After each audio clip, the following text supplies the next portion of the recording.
A very good morning, students. Hope you all are fine and safe from this pandemic disease. And today is your biology class. In our previous videos, we have studied the chapter reproduction in plants and animals. In this chapter, we have studied about reproduction.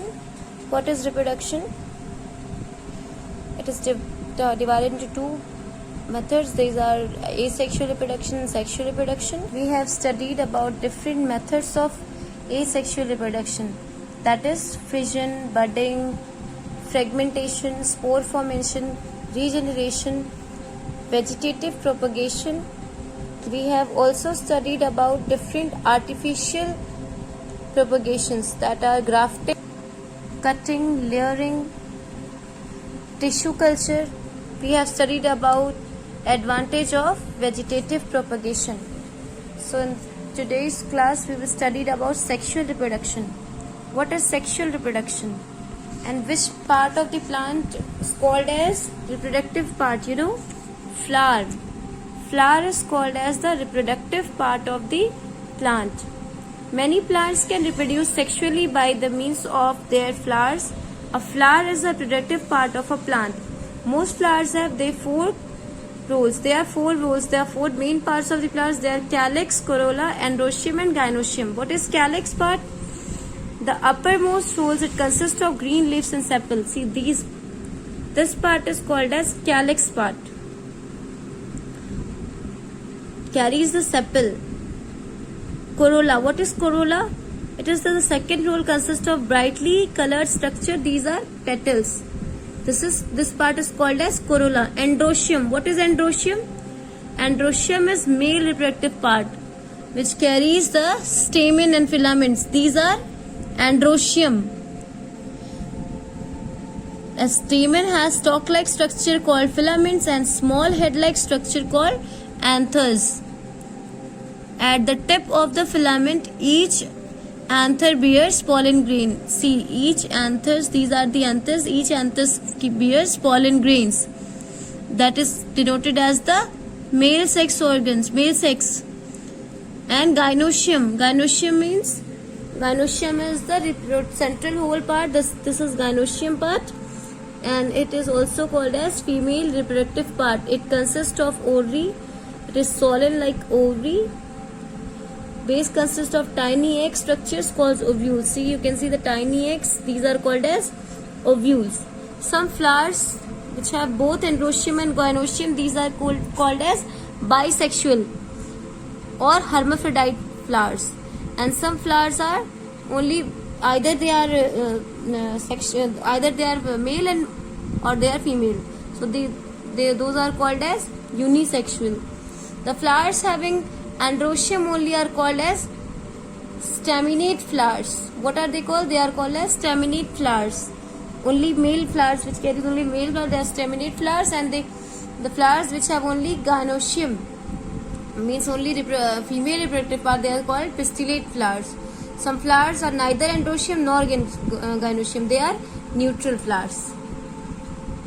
So this is the see, this part is calyx part. It carries the sepals. Sepals are here. These are called as sepals.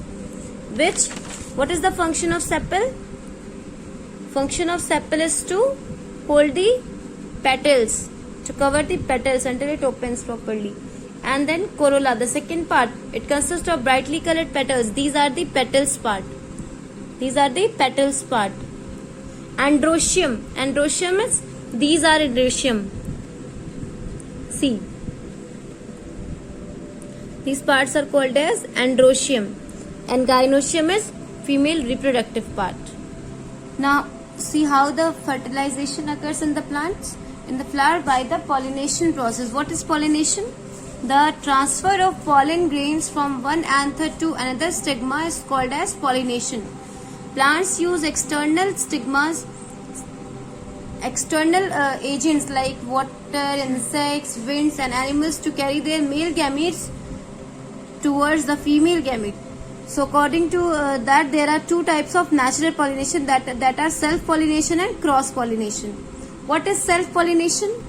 When a pollen transfer from anther to the stigma, when it transfer from anther to stigma. This is anther, from anther to stigma. When it transfers from anther to stigma of the same flower, it do not transfer from one flower to another. It transfer from in the same flower.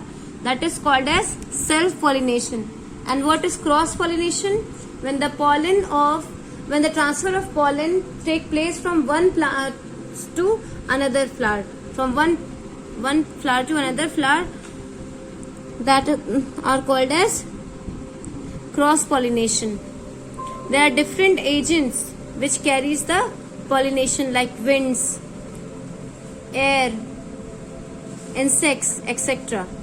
Artificial pollinations also carry. Scientists perform artificial pollination to produce a new variety of high quality plants. In this method, two different varieties of plants possessing some good characters are selected. Suppose and crop the plants high yielding and another plant is resistant to the disease. The crossbreeding is done by artificial pollination, that is called as hybrid, and this method is called as hybridization. A hybrid possesses good characteristics of both parent plants. In artificial pollination, the stamen of a bisexual flower are removed before its anther mature, and the flower with gynoecium intact is covered with the paper of muslin bag. This prevents natural pollination.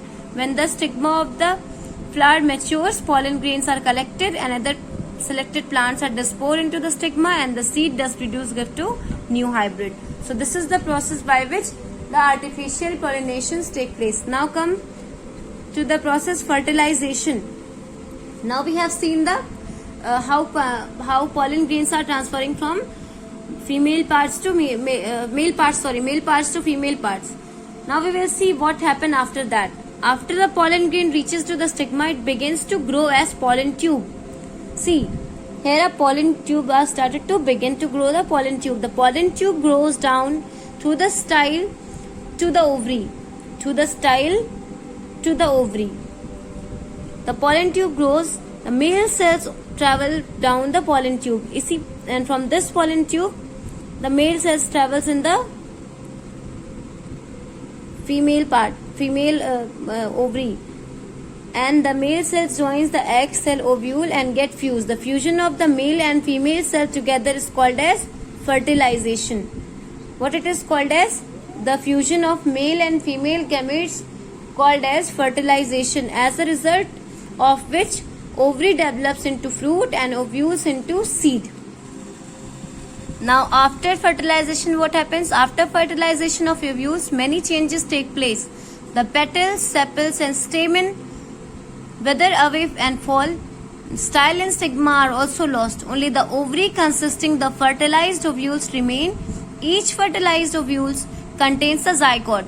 How zygote forms? When male and female cells fuse together, it forms zygote, which begins to divide and forms embryos. The embryo also contain one or two cotyledons, which often reserve food for future use. The fertilized and developed ovules, which contains ovary, is called seed.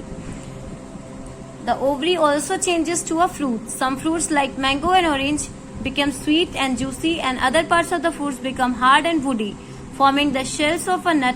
Fruit may contain one or more seeds.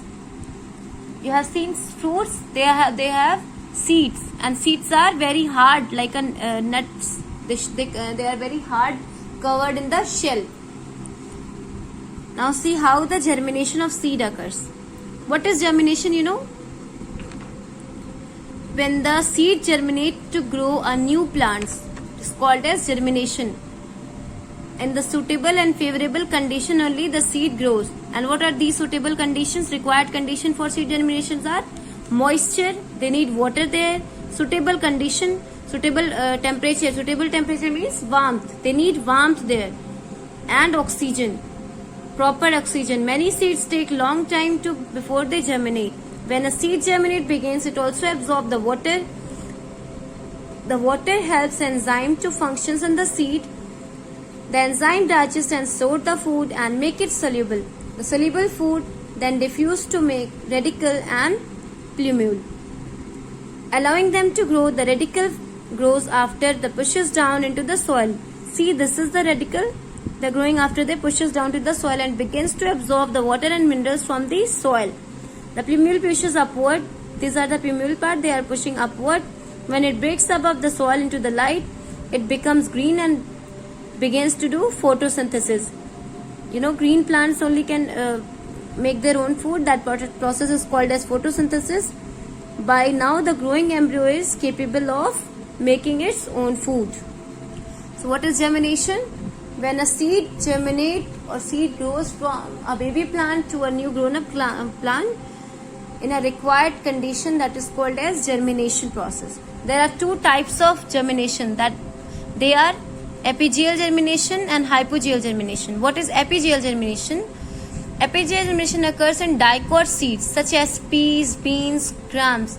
In this types, the cotyledons of the seeds are pushed out of the soil after the seed coat bursts and plumule emerge between the cotyledon to form a green leaves. What is dicot seed? Dicot means the seed which have two parts. And hypogeal germination, which occurs in monocot seeds like wheat, maize. In this type, the radicle comes out and seeds and developed into roots. The plumule emerges from the out and leaves the cotyledons remains below in the soil.